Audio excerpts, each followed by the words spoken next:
The lazy sinews of the nations tautened. The armies were on the move.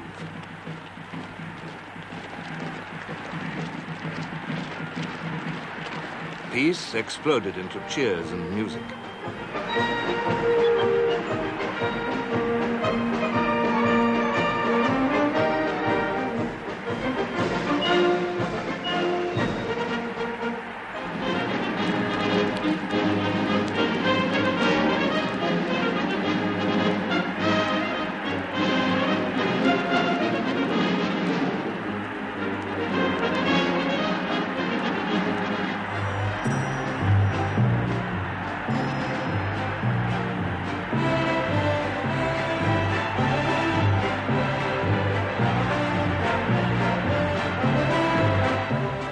In August 1914, Europe marched to war with rejoicing.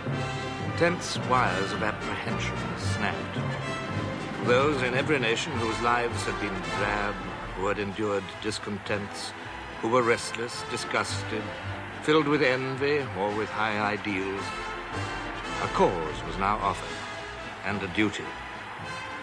Enthusiasm was reborn.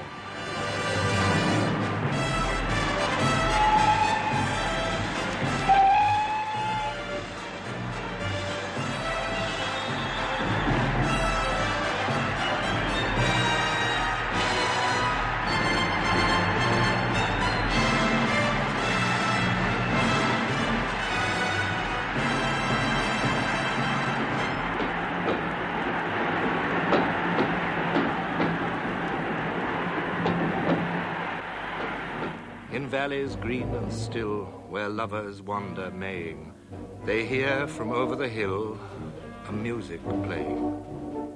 Behind the drum and fife, past hawthorn wood and hollow, through earth and out of life, the soldiers follow. And down the distance they, with dying note and swelling, walk the resounding way to the still dwelling. It was Austria's quarrel, but it was Germany's war. Germany struck first, westward.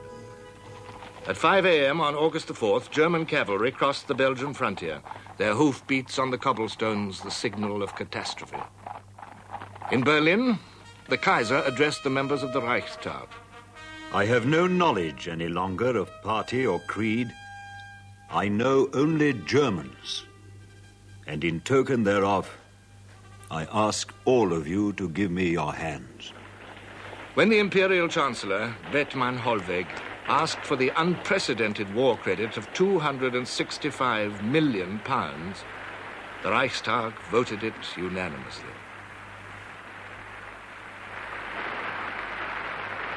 Bethmann Hollweg stated Germany's position in the clearest terms. Necessity knows no law. Anyone who, like ourselves, is struggling for a supreme aim must think only of how he can hack his way through.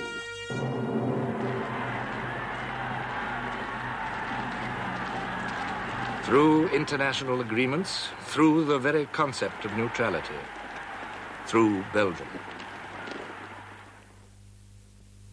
The invasion of Belgium was demanded by the Schlieffen Plan, the master plan by which Germany hoped to win the war. To avoid the French fortress system, the Germans would cross Belgium, pass through Brussels, swing down into France, brushing the Channel coast, pass round west of Paris and attack the French armies from behind. The whole thing was expected to be over in 40 days. One thing was vital to this plan, and that was speed.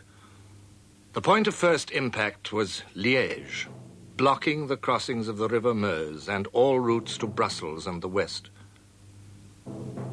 This strongly defended area had to be seized to open the way for the waiting masses of the great German field army, seized quickly and at whatever cost. Or, alternatively, defended at whatever cost. General Le Mans, commanding the garrison of Liège, had been instructed to do just that. The Belgian army was weak, ill-prepared, conscious that it could not face the power of Germany in the open field, but brave and willing to fight behind the defenses which existed, or which could be hastily constructed.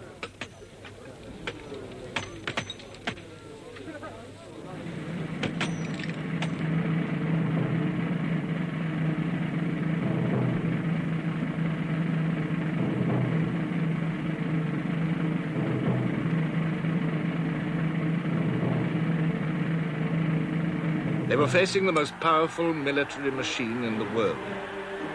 The army was the embodiment of Germany's soul. All the hopes and all the pride of this young, expanding, thriving empire found expression in it.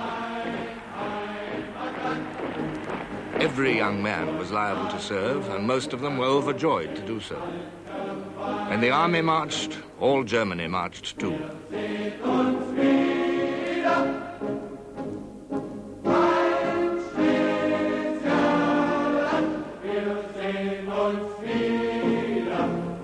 In peacetime, it numbered nearly 1 million conscripts.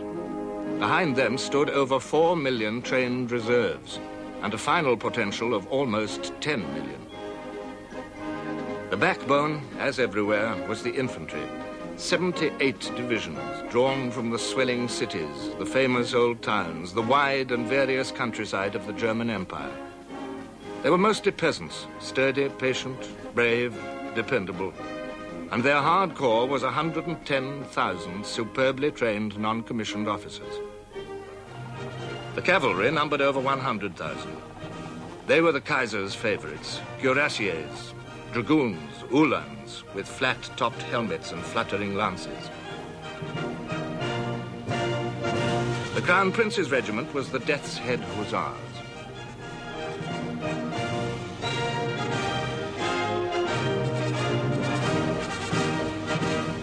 But it was the German artillery which would shock the world and do the damage. The field guns were not impressive, but behind them were ranged over 3,000 weapons of heavier caliber. 150 millimeters, 210 millimeters, 305s, products of the firm of Krupps.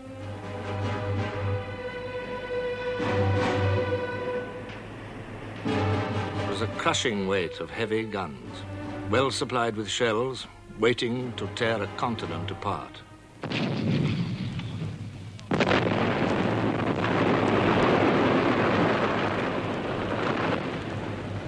And yet, for a while, all this might was checked.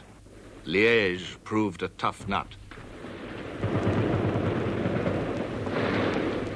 The first German assaults were repulsed with heavy losses. They tried a night attack to avoid the Belgian machine guns. Slipping through the outer ring of forts, an almost unknown German staff officer, General Ludendorff, made his way to the citadel in the center of the town itself. I arrived, no German soldier was to be seen, and the citadel was still in the hands of the enemy. I banged on the gates, which were locked. They were opened from the inside. The few hundred Belgians who were there surrendered at my summons.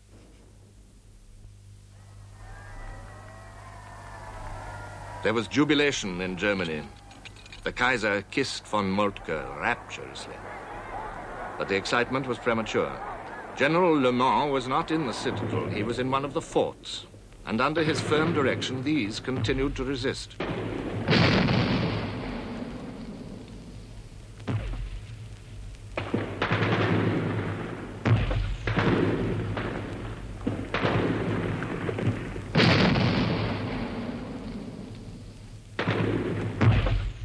The way to Brussels was still blocked. In the following days, the short pause while Germany's battering train assembled, the nations discerned the countenance of all. At this stage, many found it pleasing. The German Crown Prince wrote, "The electric spark of the mobilization decree fired a train of indescribable enthusiasm from Memel to the tiniest hamlet in the southern German mountains. At that time, the vast majority of the German people regarded the military solution of the ever-increasing political tension as the end of a nightmare." A French officer was leaving Paris with his regiment for Verdun. Our great nation's heart was beating tumultuously as in days long past.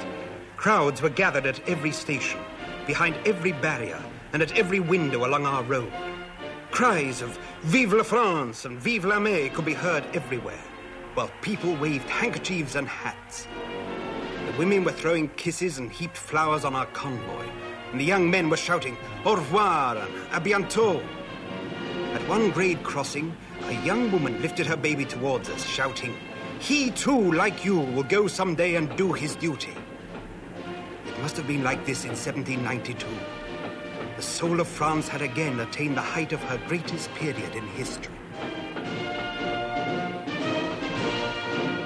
Saturday, August the 1st, was a quiet day for the officer in charge at London's chief recruiting office, Great Scotland Yard. Precisely 8 recruits presented themselves to him. Then came Sunday and August bank holiday. When he returned to his office on August the 4th, the crowd awaiting him was so dense that it took him 20 minutes and the help of 20 policemen to get through to his desk. And from that moment, he worked continuously through the day, attesting men. When Lord Kitchener's appeal went out for the first 100,000, your king and country need you, the flow increased all over Britain. 100 men an hour, 3,000 a day, 6,000 over the war's first weekend joined the army. So many came now that they had to be turned away. The whole country, and the great dominions of the British Empire with it, were swept by the emotion which Rupert Brooke precisely put into words. Now God be thanked, who has matched us with his hour, and caught our youth, and wakened us from sleeping, with hand made sure, clear eye, and sharpened power, to turn as swimmers into cleanness leaping, glad from a world grown old and cold and weary.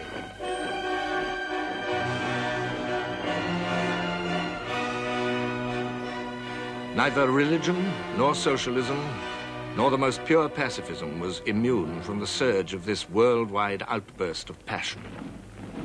Among the cheering London crowds on August the 4th was the philosopher Bertrand Russell. I had fondly imagined that wars were forced upon a reluctant population by despotic and Machiavellian governments. But now I was tortured by patriotism. I desired the defeat of Germany as much as any retired colonel. Love of England is very nearly the strongest emotion I possess, and in appearing to set it aside at such a moment, I was making a very difficult renunciation. The liberal Manchester Guardian, an important platform for pacifist opinion, said in its editorial on August the 5th, England declared war on Germany at 11 o'clock last night. All controversy is therefore at an end. Our front is united. Now there is nothing for Englishmen to do but to stand together and help by every means in their power to the attainment of our common object, and early and decisive victory over Germany. It was quickly obvious to thoughtful men that nations in this mood would not easily give up the struggle. Obstinate Liège was already becoming a symbol. General Le Mans was the war's first hero. The phrase, gallant little Belgium, was born, adding fuel to the emotionalism of the moment.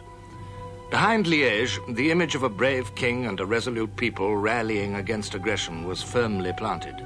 The world applauded a small David who did not fear Goliath.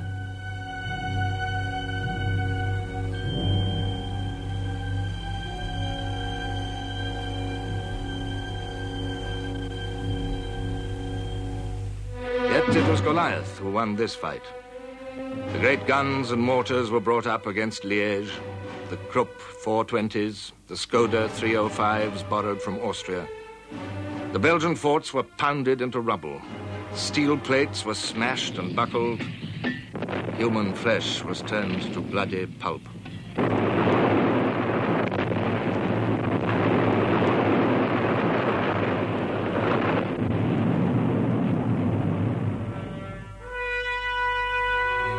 General Le Mans was buried under the wreckage and dug out to find himself a prisoner. His German captors allowed him to keep his sword. The war was young enough for such gestures, and the Germans could afford them, for with the fall of Liège, there was nothing to prevent their masses from pouring into Belgium, towards Brussels, and down the River Meuse. The Belgian army could not hope to stop them. It would be up to Belgium's allies. They, too, were on the move. Carefully in step with Germany, the French army mobilized, called in its reservists, issued them with boots and live ammunition, drafted them to divisions, army corps, and armies, and massed them behind the frontier. On foot and by train, horses and men moved to their ordained positions. A regulation was turning into a catchphrase. 40 hommes, 8 chevaux. 40 men or 8 horses. Neither men nor horses found it comfortable. France also had a plan, Plan 17. It was as simple as von Schlieffen's, but scarcely so promising. Whatever the circumstances, it is the Commander-in-Chief's intention to advance, all forces united, to the attack of the German armies. Whatever the circumstances, the French army would advance. Whatever the circumstances, in full strength. Whatever the circumstances, through the lost provinces of Lorraine and Alsace, towards the Rhine.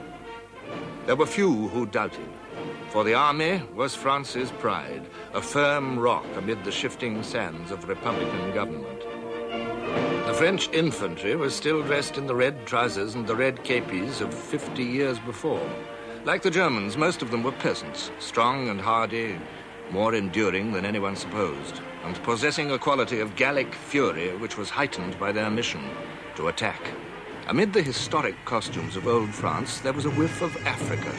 Zouaves and Turcos from Algeria and Morocco, and the famous Foreign Legion.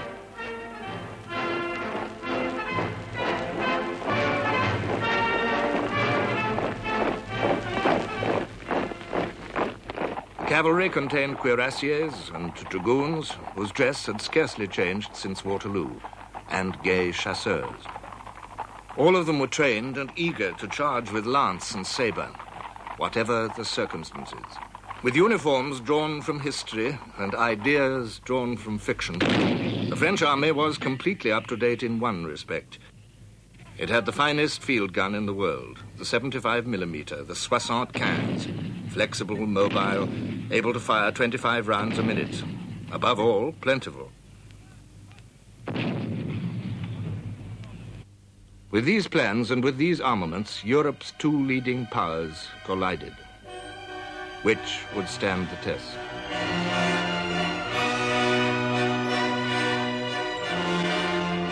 While Germany waited for the fall of Liège to open the way for her masses in the north, the French struck in the south into the green mountains of Alsace. And France, in her turn, was able to make a premature jubilee. Frontier posts were torn down. Mühlhausen once again became Mulhouse. The Germans counterattacked and were soon in Mühlhausen again. The French retreated in such a haste that we actually had to run after them. At first we found heaps of French army blankets, which the soldiers had thrown away. Then we found French greatcoats. Then we found French knapsacks. Then we found French belts with ammunition pouches full of cartridges. And finally, in barns hidden or sitting just on the roadside, the exhausted French soldiers. So each side's plan suffered an early jolt. Each side's pride was shaken. Each side concealed the fact, and both populations entered a zone of silence and half-truths in which they would linger for years. War was all a mystery, laced with speculations, boasts, and fears. What people read in the newspapers only added to the confusion. Women against Uhlans. Germans repulsed by boiling water. French frontier successes. Enemy guns taken. And this was the headline over a short but confident communiqué from the French Ministry of War. And from the same source came army dispatches. During the whole of yesterday, August 17th, we made ceaseless progress in Upper Alsace. The enemy retreated in this neighborhood in disorder, leaving everywhere his wounded and war material. Behind this veil of high-sounding phrases, the truth was that the high commands of both sides had entered a zone of uncertainty, of misty groping. The test soon became a test of nerves, and Germany was at a disadvantage. For the man in charge of her vast armies was a man of unsteady nerve. General von Moltke was a cultured, conscientious, reasonable man, but he was also a sick man and an uncertain one. Now, as the French army made a second advance in Alsace and began a great all-out offensive in Lorraine, von Moltke's indecisions grew upon him. The ambitions of other generals were a complicating factor. Crown Prince Ruprecht of Bavaria, facing the French advance, wanted to counterattack. Moltke agreed without demur. It was his first step towards the abandonment of the Schlieffen plan. No such indecision yet possessed the French. 4 years younger than Moltke's 66, the French commander, General Joseph-Jacques Césaire Joffre, was not, in any case, a man liable to indecisions. It would have been difficult, wrote Sir Winston Churchill, to find any figure more unlike the British idea of a Frenchman than this bull-headed, broad-shouldered, slow-thinking, phlegmatic, bucolic personage.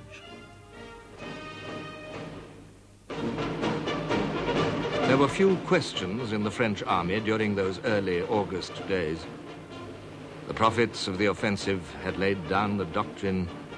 For the attack, only 2 things are necessary: to know where the enemy is and to decide what to do. What the enemy intends to do is of no importance. With this assurance, the French spilled out over the fields and hillsides of Lorraine, bold, brilliant targets in the sunlight. At first, all went well. On August the 18th, the day after the last fort at Liège had surrendered, General de Castelnau, commanding the French spearhead, the Second Army, announced to his troops, "The enemy is retiring on our front. He must be pursued with the utmost vigor and rapidity. I expect corps commanders to instill into their troops the necessary dash." Full tilt into Prince Ruprecht's advancing army crashed the French, and learned in this first great encounter of the war some terrible truths. What the enemy intended to do was important after all.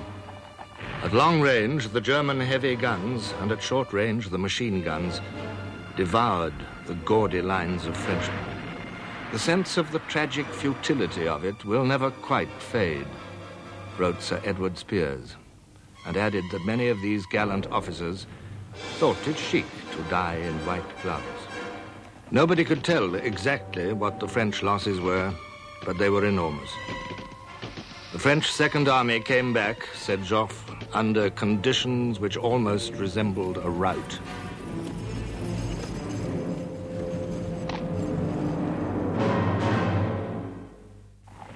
The march of the great German right wing was now unfolding. As the Belgian army retired towards the port of Antwerp, General von Kluck's First Army entered Brussels with all the panoply they could summon, streaming through the city hour after hour, a deliberate display of power to overawe the population. On Thursday, the 20th of August, the Germans entered Brussels. It was a marvelous sunny day, but still, I keep the vision of grey all over the town. They arrived in long streams, long grey streams.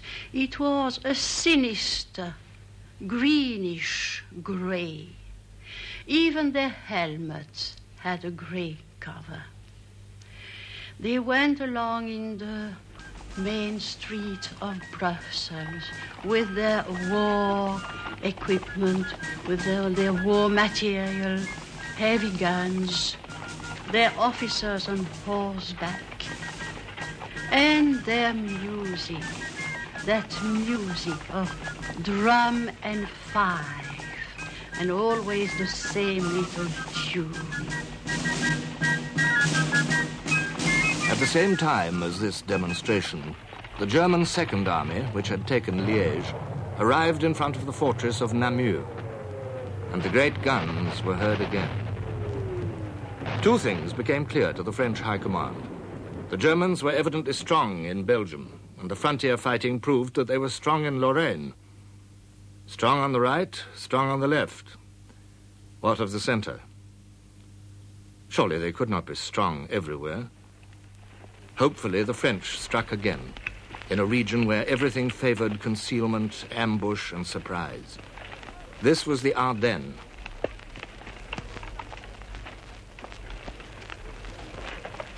Once more, the French swept forward. Once more, their blind rush was abruptly checked. Machine guns and high-angle artillery fire, to which they could make no reply, tore through their ranks. We were shot down like rabbits, because for them it was a real target, because we had red trousers, and they were down in the hole themselves. Then we had to retreat, of course. We lie down for a certain while, try to make some holes, and after that, when we could do nothing, we had to retreat back. Once more, the French armies tumbled back in dire disorder.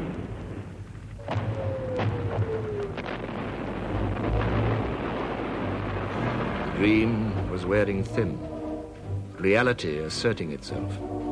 The reality of the Schlieffen Plan unfolding stage by stage with awful deliberation. The reality of the great strength of Germany. Amid the fear and hatred which surrounded the advancing German armies, other truths were also being revealed. We entered the village, a company of approximately 200 men, and we were just taking off our knapsacks and queuing up for the soup kitchen, who wanted to give us some food, when a terrific firing started. From all sides we were fired at. The cook and his mate were killed. Quite a number of our soldiers were wounded and killed too. We stormed into the houses where the firing came from, but all we could find were some innocent-looking peasants in blue blouses, but when we searched the houses, we found infantry rifles still hot from firing. Whose rifles were they? Did they belong to the soldiers or to the peasants themselves? No time to find out in hot blood. Time only for harsh, immediate reprisals, shooting and burning. Terror soon became a deliberate instrument of war. A line of smoking ruins lay behind the German advance. A tide of frightened, desperate people ebbed before it.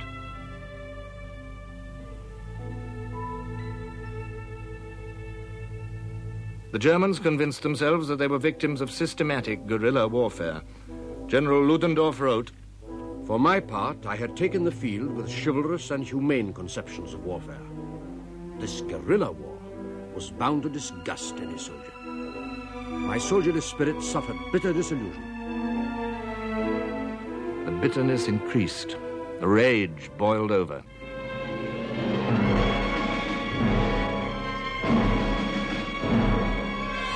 At Dinant, General von Hausen's Saxons shot over 600 men, women, and children, among them a child 3 weeks old. A staff officer questioned how this deed would look in history. Von Hausen said, "We shall write the history ourselves." More of it was written at Louvain on August the 25th. On that day began the sack of this ancient Belgian university town. Louvain Library had been founded in 1426.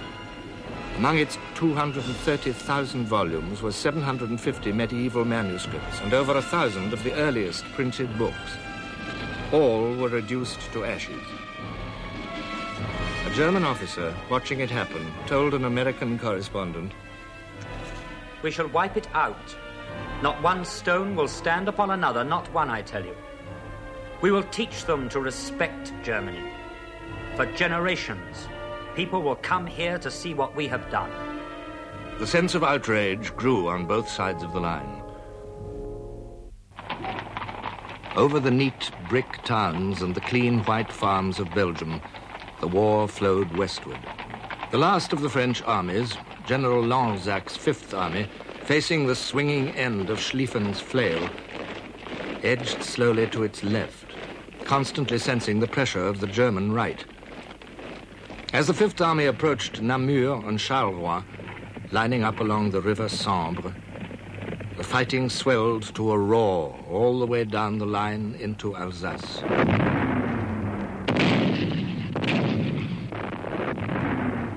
And now another element was coming into play. the British Expeditionary Force. For once in British history, an army was taking the field with incredible efficiency. At all the depot towns and barracks, there was tremendous activity. 60% of these men were reservists, summoned back to the colours by telegram, by public notice, even by town crier. Uniforms and rifles were issued, kits were made up, transport was prepared. New boots were fitted to feet which had lost the feel of hard army leather. 1,800 special trains carried the British Expeditionary Force to its ports of embarkation. On one day alone, 80 trains ran into Southampton docks.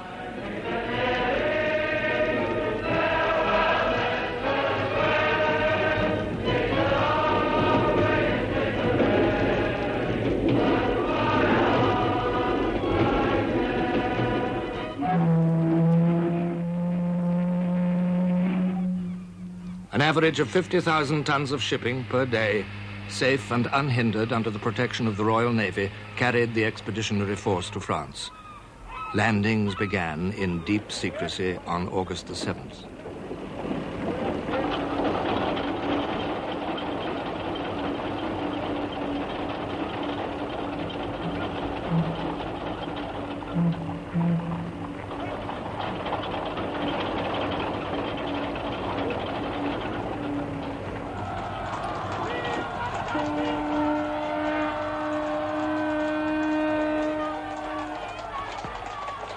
The commander-in-chief of this army was Field Marshal Sir John French. Peppery, emotional, a good cavalry tactician, but not an intellectual soldier, French's task in those closing days of August was difficult enough to tax a genius. Sir John French believed that he was about to take part in a vast Allied advance to the Rhine. Of what had happened to the French or of what the Germans were doing, he knew nothing. The first thing he had to do was to make contact with the French general on his right, General Lanzac. News had just come in that the German armies were making for a place on the Meuse called Huy, H-U-Y. It's a very difficult word to pronounce in English. And French started off gallantly in French, Lieutenant Lanzac, and said, what do you think, qu'est-ce que vous croyez que les Allemands vont faire à? What do you think the Germans are going to do at? And then he stuck H-U-Y, and just couldn't pronounce Huy. So after a moment's hesitation, he said triumphantly, Hoy! What are the Germans going to do at Hoy? And the Frenchman said, what's he say? What's he say? And then, very rudely, Lanzac turned to somebody and said, tell the field marshal the Germans have come to the Meuse to fish. It was a bad beginning. Worse was to follow. Each day, the RFC flew its reconnaissances. Some discovered nothing, but one, scouting over the battlefield of Waterloo, just south of Brussels, was more fortunate. We found the whole area completely covered with hordes of field grey uniforms and heavy stuff, transport, guns, and what have you, coming towards us. In fact, it looked as though the place was alive with the Germans. The pilot landed and was rushed off to tell Sir John French what he had seen. And I showed him a map all marked out. He said, have you been over that area? And I said, yes, sir. And I explained what I'd seen, and they were enormously interested, and then they began reading the figures that I'd estimated, whereupon I seemed to feel that their interest faded. They seemed to look at each other and shrug their shoulders. And then French turned round to me and said, now, yes, my boy, this is terribly interesting, but tell me all about an airplane.